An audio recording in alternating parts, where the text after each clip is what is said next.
Fear और anxiety ये दोनों शब्द अक्सर एक दूसरे के साथ इस्तेमाल होते हैं, लेकिन क्या आप जानते हैं कि इनमें फ़र्क क्या है? फियर यानी कि डर एक ऐसा इमोशन है जो हमें ख़तरों से बचने में मदद करता है।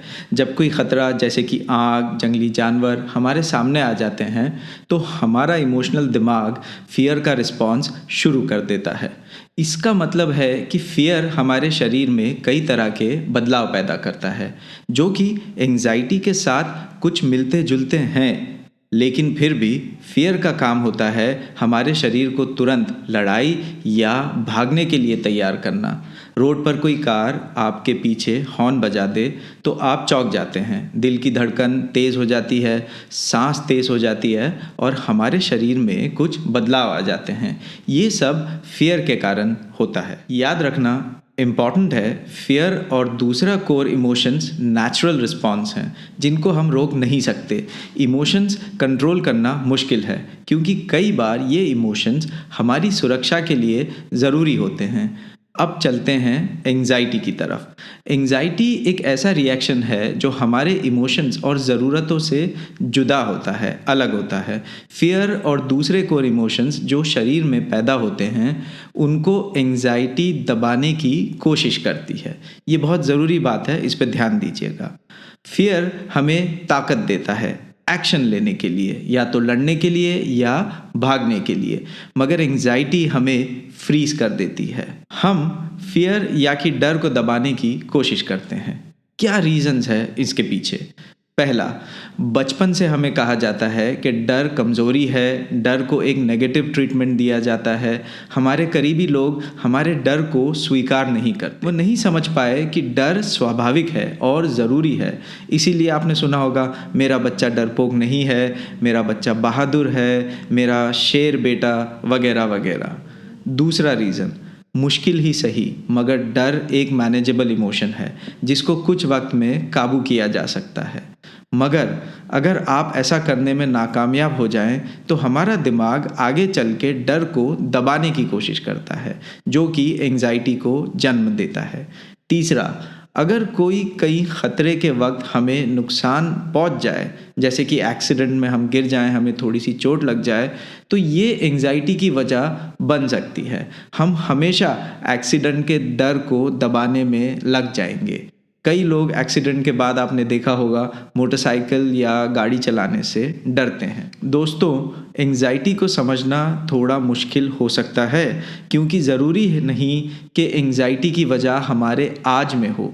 कभी कभी आपने ये बात देखी होगी कि एंजाइटी किसी पास्ट में घटी हुई घटना के वजह से भी महसूस हो सकती है। अगर आप एंजाइटी को बेहतर तरीके से समझना चाहते हैं तो ऊपर दिए हुए लिंक को क्लिक करें। मैंने ख़ास एंजाइटी को लेकर के एक पूरा वीडियो बनाया है। आगे चलते हैं। तो क्या सही तरीका है एंजाइटी और डर का सामना करने का? डर को दबाने की कोशिश ना करें। फॉर एग्ज़ाम्पल, आप रोड क्रॉस कर रहे थे, अचानक गाड़ी तेज़ रफ्तार में आपके सामने आ गई और आप बाल बाल बच गए। जब कोई खौफनाक हादसा ख़त्म हो जाए तो अपने शरीर में चल रही फीलिंग्स पर ध्यान दें, उनको स्वीकार करें, उस डर को स्वीकार करें और फिर सोचें ख़तरे के बारे में। फियर जैसे कोर इमोशंस को समझने के लिए ज़रूरी है कि हम उन्हें पूरी तरह से और सुरक्षित रूप से अपने शरीर में महसूस करें। गहरी सांस लें, एक माइंडफुल और क्यूरियस और दयालु दृष्टिकोण से फियर का शारीरिक अनुभव करें, उसको फॉलो करें। कुछ मिनट में वो डर गुजर जाएगा। और क्योंकि आपने उस डर को स्वीकार किया है, ना कि दबाया है, वो अपने लाइफ साइकिल को पूरा जी चुका है, इसलिए दोबारा नहीं आएगा। अब मैं बताता हूँ कि आप एंजाइटी के साथ कैसे डील कर सकते हैं। एंजाइटी को समझने के लिए एक शांत जगह पर चले जाएं, अपने पाँव को ज़मीन पर महसूस करें और 6 या उससे अधिक एकदम गहरी सांस लें। इससे इमोशंस को समझने का माहौल तैयार होगा और ये तुरंत एंजाइटी को कम करने में आपकी मदद करेगी। उसके बाद अपने आप से पूछें कि क्या कुछ ऐसे इमोशंस हैं जो एंजाइटी के पीछे हैं। क्या मुझे गुस्सा महसूस हो रहा है? क्या मुझे दुख महसूस हो रहा है? क्या मुझे डर महसूस हो रहा है? घृणा महसूस हो रही है? क्या कोई उत्सुकता महसूस हो रही है? एक्साइटमेंट या उत्तेजना महसूस हो रही है? पूछिए अपने आप से बिल्कुल काम हो करके, हमने एंजाइटी और फियर को समझकर आगे बढ़ना चाहिए ताकि हमारे भावनात्मक और शारीरिक स्वास्थ्य को बेहतर बना जा सके। आपको समझना होगा कि एंजाइटी आपके हेल्थ पे सिर्फ इमोशनली ही नहीं, फिज़िकली भी इम्पैक्ट कर सकती है। कभी भी अपने अंदर पाए गए इमोशंस को जज ना करें, बल्कि उनका सम्मान करें, क्योंकि वे हमारे इंसान होने का संकेत देते हैं और हमें याद दिलाते हैं कि हम जीवित हैं।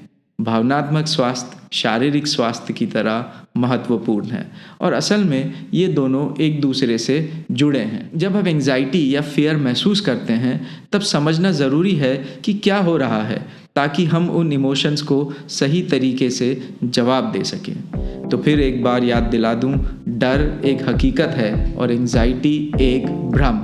डर हमें छत से कूदने से बचाता है, आग में हाथ डालने से रोकता है, हमें सुरक्षित रखता है। डर को स्वीकार करें, एंजाइटी अपने आप कम हो जाएगी। तो दोस्तों, आज की बात आपको अच्छी लगी हो तो चैनल को सब्सक्राइब ज़रूर करें। मैं जल्दी लौटूंगा अगले वीडियो के साथ। थैंक यू, धन्यवाद।